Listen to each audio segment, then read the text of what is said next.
Welcome to Wedding Day Podcast with your hosts, Sonia Babich, CEO of Iron Diamond Media, a leading wedding resource featuring 7 localized wedding brands across the country. Hi everybody, Sonia here with Wedding Day Podcast. We are here at the Grand Hyatt downtown Seattle. Yes. Co-host here is Alexis. Hi everyone. Our guest today is Joshua Fields with music by Jay Fields.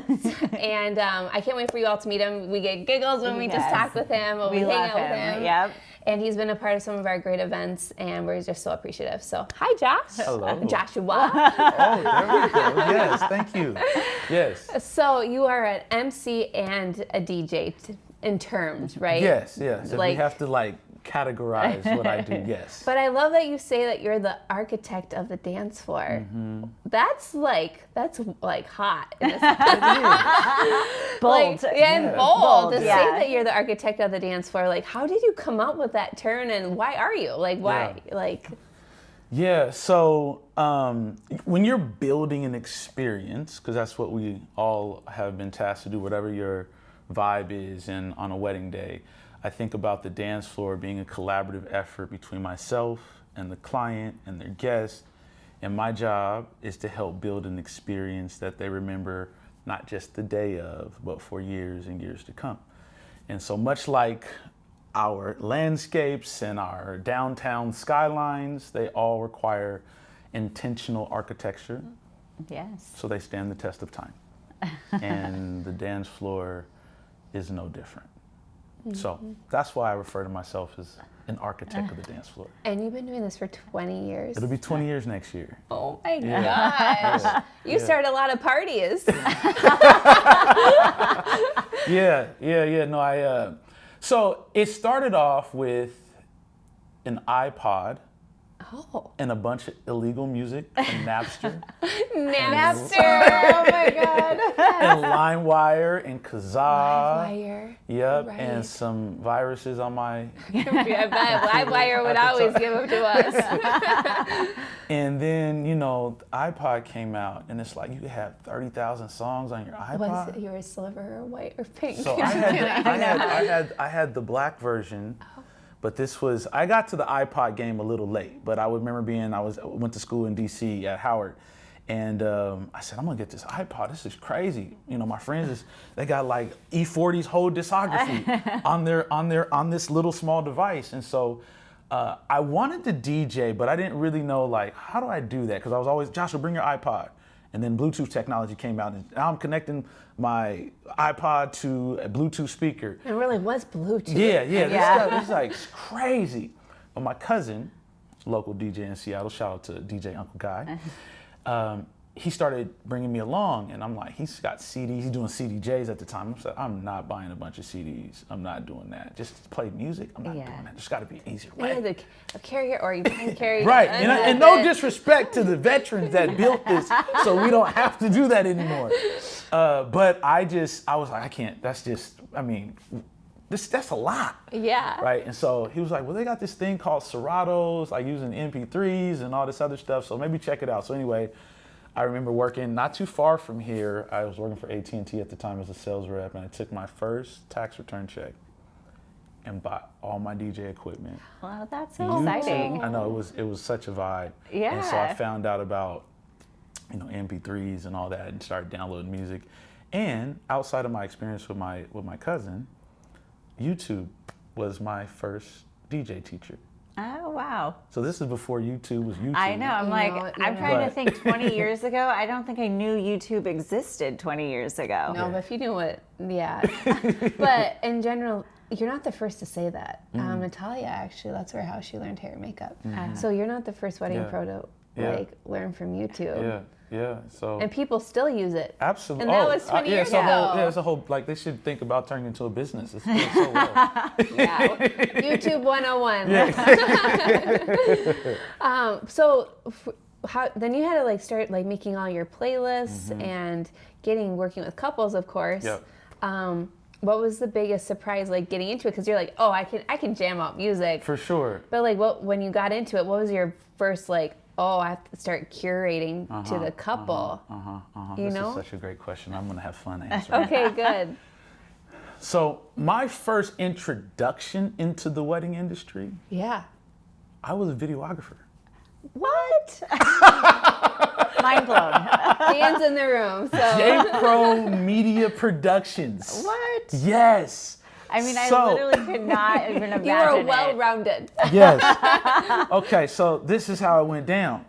I started adding music over the backdrop of the video that I was watching. I was like, oh, this song really connects to this moment. Yeah. Music is helping to elevate this. And it's actually not that different from DJing. It's happening in real time, but you're thinking about what does this moment deserve from your arsenal of music that you have. And so go watch a movie without music and see how much you enjoy it. Yeah. It's boring. It's boring. Yeah. There's, you know what I'm saying? There's no like, and then there's the pool and the, Yeah, you and get the so soundtrack. I learned Like exactly jazz the coming. soundtrack. Exactly. If there was no murmur, it wouldn't be as scary. Exactly. And so I learned that particular skill from my video work. Now, the downside of that was like, it's like hours and hours of editing. Yeah. I wanted to party and leave. I said, how do I be a part of the wedding where I don't have to be like a part of the wedding weeks and weeks later? Yeah. And so, so DJing found me because I've always been a music fan. I mean, The Chronic by Dr. Dre was my first.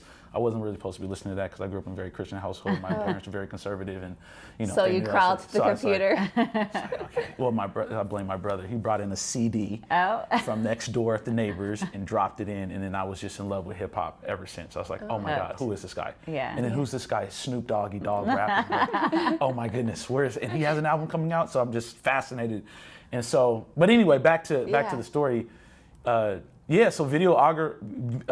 a videographer led to my insight around how much music played a role in able to amplify moments as they started to unfold. And so DJing became just a natural segue for me because I love the music component and I love watching people and seeing how they respond to what I play. Yeah. Right? It's about being the architect about what are you paying attention to that makes space for people in the room. And I tell my sisters all the time, I have to play the song that you didn't even know you wanted to hear. And you do. Yeah. And then it's like, oh my God, I haven't heard this in years and this and that. And it just takes you back to a whole other space. So you transform the experience in the room. And I don't care where we are. Yeah. We could be in the alley, in a beautiful hotel space like the Grand Hyatt. Yeah. Music unlocks a door for you that you carry with you all the time. And sometimes you don't even know, damn, the DJ just gave me the key to get back to a memory that I haven't accessed in years. And weddings are a perfect space to be able to practice that. You're pulling my heartstrings a little bit on that one. So, okay, so when you decide, like, you know, you're reading the crowd, but like, what the pre to the wedding? Yeah. Like, how do you know where to even like kick off with the right song? You know, the first question I ask couples. What when is I it? Consult them. What is it? I said, we can get into how I can help your day and all that. And I got to hear about the engagement story. Talk to me. And then you're like, oh, it's such a disarming question. I would ask that question too. You got a vibe of the couple. Exactly. No, exactly. Yeah. And so that's going to tell me a lot about how grandiose or how simple or how, you know, how love, right, exactly. Yeah. Oh, they're kind of, Private. sometimes they're shy, private. It's all that, but you're going to learn a lot just by asking that question. They spend good 5-10 minutes sometimes just they can't wait to share it. And sometimes they can't wait to end it. And you hope to see smiles. Absolutely. If you don't see smiles, that's a red flag. Absolutely, absolutely. And I have a set of rules that I'll get into to help me build the dance floor. One, I always ask, outside I get the couple's engagement story. So then I say I got 3 rules, and this might happen in mid-call or at the end of the call. So you gonna have alcohol at the wedding? And you get a wide range of answers. I only reference alcohol because alcohol helps, and shout out to our bartending family out there. It is just one of those tools that helps people sink into their body and feel without the anxiousness that comes from a wedding day. It's just one of the things we have available. And I'm not saying go indulge and, you know, have all the margaritas. But it's just one of the tools that helps you be like, okay, whew, I'm here. Yeah. And I always say, you know, couples got to come in with the ties and the heels are on. I said by the end of the night, that tie is coming off and those heels are coming off because your ass is mine. But I would say you're one of those tools. I would say you're one of those tools. And so, yep. I mean, when we get to work with you at Best Of, it just, for me, it's like you bring the energy to the room where everyone is just like, okay, we're ready to do this. Yeah, everyone is ready to do it. And that's what I love about you and what you do. And what you all have working for you, which translates great into, you have many things working for you, but the most important one that I've noticed is, much like our weddings and the clients that we serve, is invite people that want to be there. Yeah. I know mom and dad got the obligatory invites and you got to fill it up with this space and that. And I said, but fill that room with people that want to get up and dance with you and be on the floor and be present. I don't care how great the DJ is. When you have a judgmental, like, oh, why did they make that flower choice? This food is okay. It's just like it adds to the stuff. Yeah, and not that doesn't exist, because it does. You know, weddings are very aesthetic. Yeah. And it's very important that once we get that out the way, that doesn't continue to dominate the night. Yeah. People got to be able to have fun. Got to be able to have fun. Be in the moment. Absolutely. Yeah. And then my last. And if they don't have fun in that moment, then none of that mattered in the beginning. Yeah. Exactly. It's true. It's very true. Yeah. It's so true. And then my last rule for the couple is be on the floor. Yeah. We have two spots that leak our energy in weddings that I believe. One, sunset photos. I love my photographers. But sometimes it's like we're chasing the sunset, takes the couple away, and everybody's kind of waiting because they're there to really dance and be with the couple. Them. Celebrate with them. Celebrate. And sometimes I get some grooms, I'm not really a dancer. Well, today you need to be. Or at least be here and do some things you won't do ever again on your wedding day. But between having a great beverage, inviting people that want to celebrate you, and you as the couple being on the floor, I can take all that energy and create amazing things like I have. But it's not me. The DJ has to reduce your ego and make space for what you're seeing in front of you. And that comes with being present, paying attention, and locked in to just those nuances that happen throughout the day. But you're also a great MC, which is a totally other skill. But before we go to that, I was going to say, like, the couple are the lead actors of the day. Whatever they do, everybody's going to follow. Absolutely. So if you're going to sit at the head table and eat your meal, everybody's going to eat your meal. Yeah. If you are on the dance floor, everyone's going to be on the dance floor. So if you're standing off of the dance floor and you're wondering, why is nobody dancing? Because it's because you're not dancing. You don't have to overcomplicate this. It's just simple. It's so simple. And also, rule for your bridal party. Yep. If I'm dancing, you're all dancing. We're dancing until people are on the dance floor. 100%. Yeah, it's our rule on our team is we dance until everybody comes because we know we're the lead actors on our event days. But we have fun with it, though.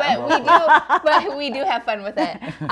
But that leads to you're part of the reason of some of our events being successful because of being an MC. Yes. Because you're also a lead actor with that. 100%. And so my emceeing, and this is probably, I don't like to answer this question, not your question, but questions that I may get from a wedding planner. Well, what separates you from other DJs? Oh, yeah. And nothing wrong with it because there are differentiators. Yeah. For me, my emceeing ability and my way on the microphone started in Sunday school when I'd had to go up and review what did I learn at 5, 7, 10 years old. Really? Yeah. Oh, my dad was a minister, as a whole thing. So I watched this man that I love, and actually, it's been 4 years since we lost my champion yesterday. But he has left a legacy, and a part of that is being able to stand up and speak truth to power. So in my emceeing ability, I take what I'm seeing in front of me and use my power to speak truth to the moment. And that might be being able to announce a couple in for their big unveiling for the reception in a, starting 5 way like the Chicago Bulls, or, having some music queued up for people to make their way up for their toast, and being able to speak to what I'm seeing in the room. And there's a little bit of a fourth wall there. I'm not supposed to look at this camera, but this is what the fourth wall I speak about. Okay. Is between this experience between I'm with the vendor team and we're creating this whole thing that requires a script, or being able to have this conversation that is not inclusive of the audience in the room or the guest there.